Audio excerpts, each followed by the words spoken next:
My husband took my wedding ring off my finger, right there, in the middle of the restaurant, in front of everyone, his business partners, their wives, the waitstaff, every single person in that room.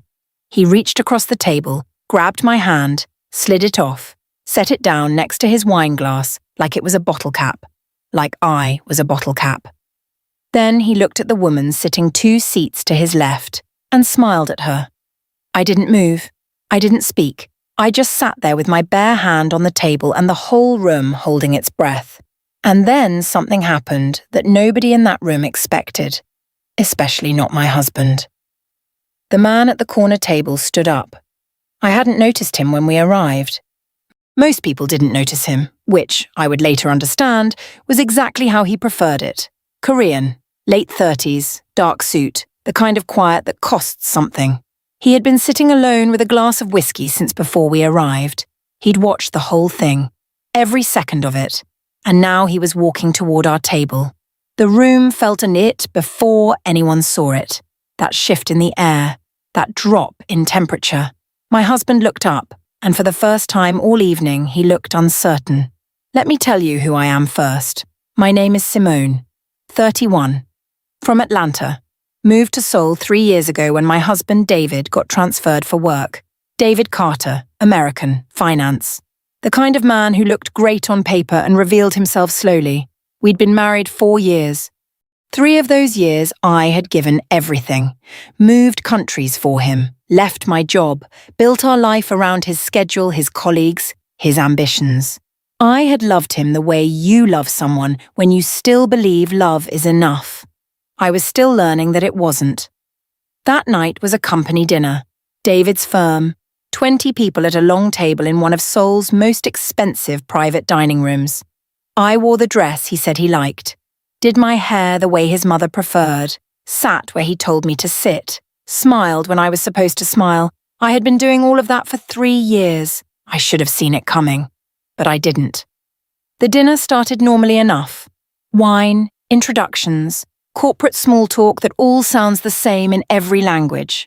David was charming. He was always charming in rooms like this. That was the thing about David. In public, he was perfect. It was in private where the edges showed. By the second course, I noticed him. The way he leaned toward her. Yeonji, Korean, his firm's new Seoul liaison. Beautiful in the specific way that men like David notice first. I had met her twice before.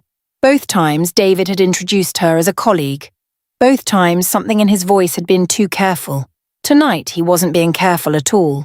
He refilled her glass before mine. He laughed at everything she said. He touched her arm twice in 20 minutes. And I sat across from him with my wine and my smile and my 3 years of choosing this man over everything else I could have chosen. That's when I should have left. That was my mistake. Because then he reached across the table, took my hand, and I thought, for one small second, that he was about to say something kind. Instead, his fingers found my ring, and he slid it off, slowly, deliberately, set it on the white tablecloth next to his bread plate, looked at Yeonji, said in Korean clearly enough for the table to hear, "I've been meaning to handle this." 20 people. 20 people heard that. 20 people saw my bare hand on the table. 20 people watched my husband turn back to another woman like I had already left the room. If someone ever made you disappear in a room full of people, subscribe, because what happened next changed everything. I looked at my hand. I looked at the ring sitting next to his bread plate. I looked at David laughing at something she said, and I felt something happen inside me that I can only describe as the very last thing breaking. Not dramatically, not loudly, just finally. The sound of a woman who has been patient for too long, running completely out of patience. I picked up my water glass, took a sip, set it down, and that was the moment the man from the corner table reached our table. He didn't rush. That was the first thing I noticed. He walked like a man who had never needed to hurry because things arranged themselves around him. He stopped at the edge of our table. Everyone felt it. Conversations stopped. David looked up. The man said nothing for a moment, just looked at the ring sitting next to David's bread plate. Then he looked at me, not with pity, not with curiosity, with the specific expression of someone who has witnessed an injustice and has already decided what they are going to do about it. He said, in perfect English, quietly enough that only our end of the table heard, "That belongs on your finger." David blinked. He said, "Excuse me, do I know you?" The man looked at him, just looked at him, and something about that look made David's voice come out smaller the second time. "I'm sorry, who are—" The man reached into the inside pocket of his jacket, pulled out a ring, not a simple ring, a ring that had clearly been made for a specific purpose, by specific hands, at significant cost. He set it on the table in front of me. Then he looked at David. He said in Korean, loud enough for the entire table, "A man who removes his wife's ring in public doesn't deserve to have given it." The table went absolutely silent. I looked at the ring he'd placed in front of me. I looked at him. I said quietly, "I don't know you." He said, "No, but I know what I just watched." He picked the ring up from the table, held it out, not pushing, not demanding, just offering, the way someone offers something they believe you deserve, whether you take it or not. I looked at David. David's face had gone through 4 expressions in 30 seconds: confusion, irritation, embarrassment, something close to fear. He said, "Simone, don't—" I looked at him, and he stopped, because he recognized something in my face, that final thing breaking, the last of the patience. I turned back to the man standing beside our table. I said, "What's your name?" He said, Woo-jin. I looked at the ring in his hand, then I held out my left hand, and he placed it on my finger. The room made a sound I will never forget. Not loud, just the collective intake of breath of 20 people witnessing something they had not prepared for. Comment below, would you have done it? Would you have let him put that ring on your finger? Tell me what you would have done. David stood up. His chair scraped back so fast it almost fell. He said, "What do you think you're—" Woo-jin turned to look at him, just turned, didn't raise his voice, didn't shift his posture, didn't do anything except look at David with the steady expression of a man who has ended more significant conversations than this one without raising his heart rate. David's sentence didn't finish. It just stopped, like a car hitting a wall at low speed. Woo-jin said, in English very calmly, "Sit down." 2 words. David sat down. I don't think David knew why he sat down. I'm not sure David knew why either, but he sat. Woo-jin looked at me. He said, "Do you need a car?"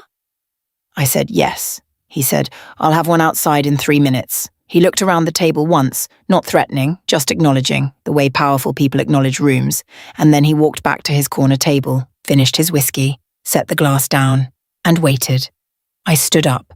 I smoothed my dress. I picked up my bag, and I walked out of that restaurant with a ring on my finger that hadn't been there 20 minutes ago. David called my name once. I didn't turn around. The car was there in exactly 3 minutes. Black. Quiet. A driver who didn't ask questions. Woo-jin came out 2 minutes after I did. He didn't get in the car. He just stood beside it. He said, "Where do you need to go?" I said, "I don't know yet." He nodded like that was a reasonable answer. He said, "There's a hotel 2 blocks from here. Safe. Good staff. You can figure out the rest in the morning." I said, "Why did you do that?" He said, "Because nobody stopped him." I said, "You don't know me." He said, "I know what I saw." I said, "That ring." He said, "Keep it or don't. That's not why I gave it." I said, "Then why?"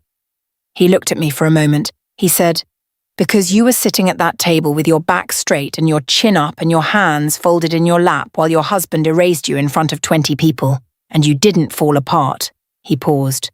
That deserved a response he wasn't giving you. I looked at him. I said, "You carry a ring in your jacket pocket?" Something moved through his expression, almost a smile, not quite. He said, "My grandmother's.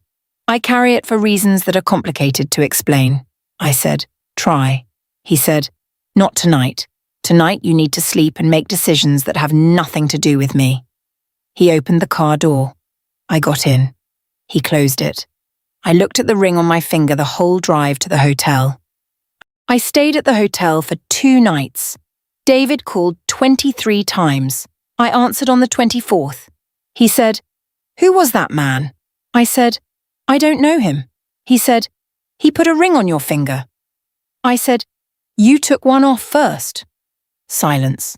He said, "Simone, I can explain." I said, "David, you removed my wedding ring at a dinner table in front of 20 colleagues. You said you'd been meaning to handle it. And then you turned to another woman." He said, "I was angry. I wasn't thinking."